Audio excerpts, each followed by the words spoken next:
ચાલો આજે પાસ્તા બનાવીએ। દેખાવામાં જ એકદમ ટેસ્ટી છે, ખાવામાં એનાથી પણ ટેસ્ટી છે। ચલો એકદમ ઇઝી રીતથી શીખવાડું।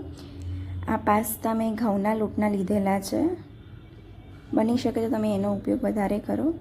પાસ્તા માટે પાણી ગરમ કરવા મૂકી દીધું છે મેં, એની અંદર 1 ચમચી તેલ નાખ્યું છે અને તમે પાસ્તાને એડ કરી દેવાનું છે। તેલ એટલા માટે નાખવાનું છે કે આપણા પાસ્તા એકબીજાને ચોંટે નહીં, અને 1 ચમચી મીઠું એડ કર્યું છે અને તમારે પ્રોપર મિક્સ કરી દેવાનું છે।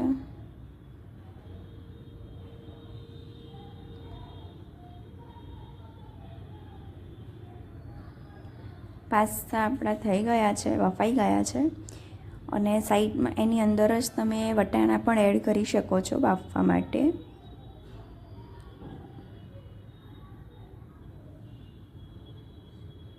તેલ ગરમ કરી અને આપણે એની અંદર ડુંગળી સાતળી દેવાની છે। મેં તેલ બહુ જ ઓછું ઉપયોગ કર્યું છે, તમને જે રીતે જોઈએ એ રીતે તમે એડ કરી શકો છો। ડુંગળી થોડીક સતળાઈ જાય એટલે આપણે એની અંદર ટામેટાં બી નાખી દેવાના છે। બંનેને તમારે ઝીણા ઝીણા સમારીને લેવાના છે।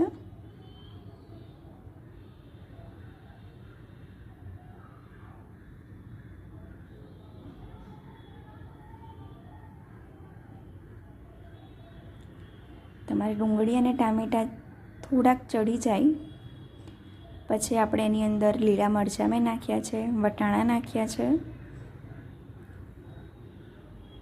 અને એને પ્રોપર મિક્સ કરી દઈશું।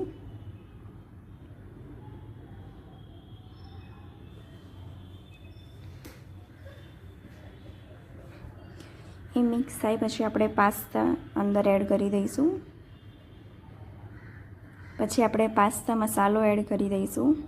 એની અંદર મેં થોડુંક મીઠું એડ કરેલું છે અને થોડોક ચાટ મસાલો પણ એડ કર્યો છે, અને એની અંદર ટોમેટો કેચઅપ એડ કર્યો છે અને શેઝવાન સોસ એડ કર્યો છે।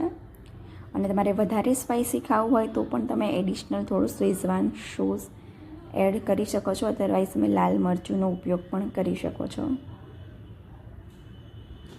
આપણે એને પ્રોપર મિક્સ કરી દઈશું।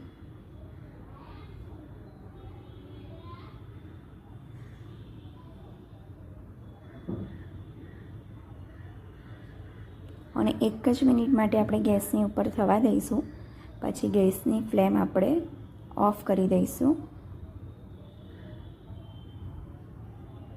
આપણા પાસ્તા રેડી છે, તમે કોથમીરના પાન સાથે એને ગાર્નિશ કરી શકો છો।